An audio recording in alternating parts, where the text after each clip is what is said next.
আমি 2021-22 সালে একটি প্রজেক্টে কাজ করেছিলাম নিজের জন্য। সেটা হচ্ছে আমি আইএলটিএস তখন দিয়েছিলাম। তো আইএলটিএস দেওয়ার কারণে আমি ক্যামব্রিজটাকে ফলো করেছি এবং আমার হিসাবে ক্যামব্রিজের বুকগুলি এনাফ এবং দু একটা ইউটিউব চ্যানেল।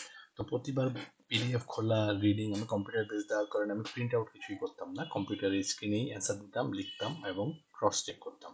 তো এটার জন্য আম, একটি ফরম্যাট তৈরি করেছিলাম এক্সেলের।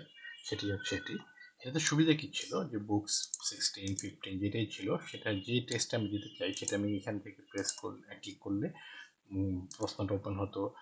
আনসারটা চেক করার জন্য আনসারটা আমি এখানে দেখতে পেতাম।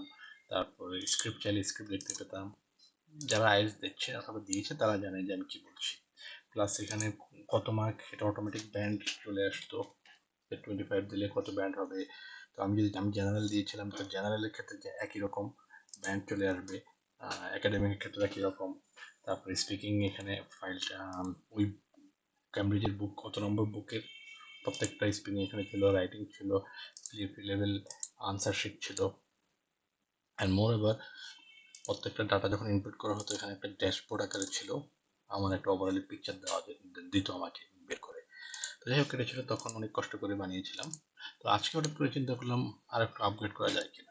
এখন যেটা করেছি এটা সফটওয়্যার বেস করেছি। সেটা হচ্ছে এই যে ক্লিক করলাম, সফটওয়্যার মতো ওপেন হয়ে গেল। সর্বপ্রথম এখানে ইউজার নেম হিসেবে দেওয়া যাবে, সেভ থাকবে, টাইম থাকবে,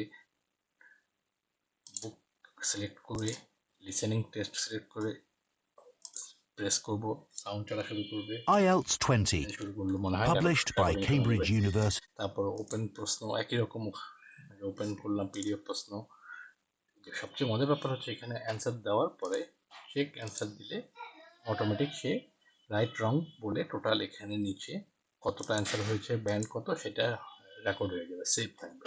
এই ফরম্যাট এটা করতে আমার 3 দিন সময় লেগেছে, যেহেতু আমি সফটওয়্যার ইঞ্জিনিয়ার না অথবা সফটওয়্যার ডেভেলপার না, নিজে নিজে কষ্ট করে শিখে শিখে দেখে দেখে করেছি অনেক। Anyway, thank you.